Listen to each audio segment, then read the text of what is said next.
ఆదాయానికి మించిన ఆస్తుల కేసులో తెలంగాణ ట్రాన్స్కో డీ ముత్యం వెంకటరమణ అరెస్ట్ అయ్యాడు. అతడికి ఉస్మానియాలో వైద్య పరీక్షలు చేయించిన అనంతరం జడ్జి నివాసానికి తీసుకుని వెళ్లారు అధికారులు. నిన్న వెంకటరమణ నివాసాల్లో దాదాపు 14 గంటల పాటు ఏసీబీ సోదాలు సాగాయి. అవి పూర్తయిన తర్వాత అతడిని ఏసీబీ కార్యాలయానికి అధికారులు తీసుకుని వచ్చారు. రాత్రంతా అక్కడే ఉంచి వైద్య పరీక్షలు పూర్తి చేసిన తర్వాత జడ్జి ముందు హాజరుపరిచేందుకు తీసుకుని వెళ్లారు అధికారులు.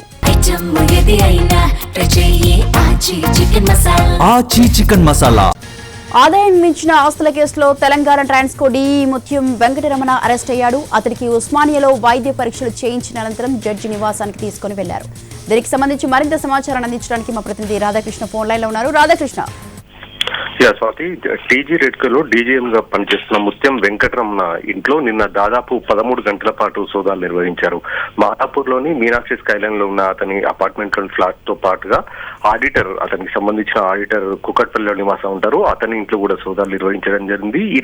ఈ రెండు ప్రాంతాలతో పాటుగా మరో 8 ప్రాంతాల్లో దాదాపు 8 టీంలు ఈ సోదాల్లో పాల్గొనడం జరిగింది. దాదాపు 13 గంటల పాటు సోదాలు నిర్వహించిన తర్వాత 200 కోట్ల రూపాయలకు పైగా విలువైన ఆస్తులు ఉన్నట్లు కూడా గుర్తించడం జరిగింది. ఇప్పటి వరకు ఏసీబీ చరిత్రలో ఇంత అత్యధిక ఆస్తులు కలిగి ఉన్నట్లుగా రికార్డు నెలకొల్పాడని మనం చెప్పాల్సిన పరిస్థితి. ఎందుకంటే కొన్ని రోజుల క్రితమే ఆర్ఎండ్బిలో పనిచేస్తున్న మోహన్ నాయక్, ఈఎన్సీ మోహన్ నాయక్ పనిచేస్తుండేవాడు. అతని ఇంట్లో ప్రభుత్వ లెక్కల ప్రకారమే దాదాపు 17 కోట్ల రూపాయల ఆస్తులు, అంటే ఇది బహిరంగ మార్కెట్ లో 10 రెట్లకు ఎక్కువగా ఉంటుంది కాబట్టి దాదాపు 170 కోట్ల రూపాయలకు పైగా విలువ కలిగి ఉంటాడు. కానీ ఇప్పుడు ఈ ముత్యం వెంకటరావుకు సంబంధించిన ఆస్తుల విలువలే ప్రభుత్వ లెక్కల ప్రకారమే దాదాపు 28 కోట్ల రూపాయలు ఏసీబీ అధికారులు చూపిస్తున్నారు. అంటే దీని లెక్క ప్రకారం చూస్తే 10 రెట్లు ఎక్కువగా ఉంటుంది కాబట్టి బహిరంగ మార్కెట్ లో దాదాపు 280 కోట్ల రూపాయల వరకు ఆస్తులు కలిగి ఉంటాడనేది మనకు చాలా స్పష్టంగా అర్థమవుతుంది. ఇతను 2019లోనే ఒకవైపు ఏసీబీ లంచం తీసుకుంటుండగా ఏసీబీకి రెడ్ హ్యాండెడ్ గా పట్టుబడడం జరిగింది. అదే రోజు అతని ఇంట్లో 26 లక్షల రూపాయల నగదును కూడా స్వాధీనం చేసుకున్నారు. ఒకవైపు ఈ కేసు విచారణలో కొనసాగుతూ ఉంది, కోర్టులో ఉంది.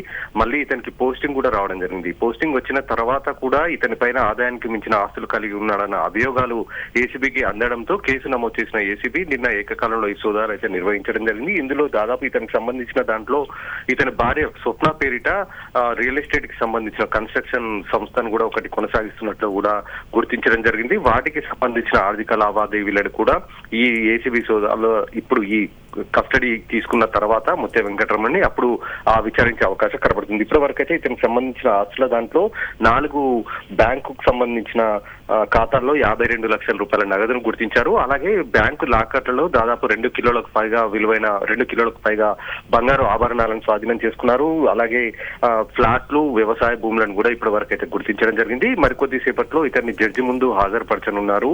ఏసీబీ జడ్జి ముందు జడ్జి ఎలాంటి నిర్ణయం తీసుకుంటారనేది కూడా చూడాల్సి ఉంది. రిమాండ్ కనుక తరలిస్తే నేరుగా చెంచల్గూడ జైలుకు తరలిస్తారు. స్వాతి.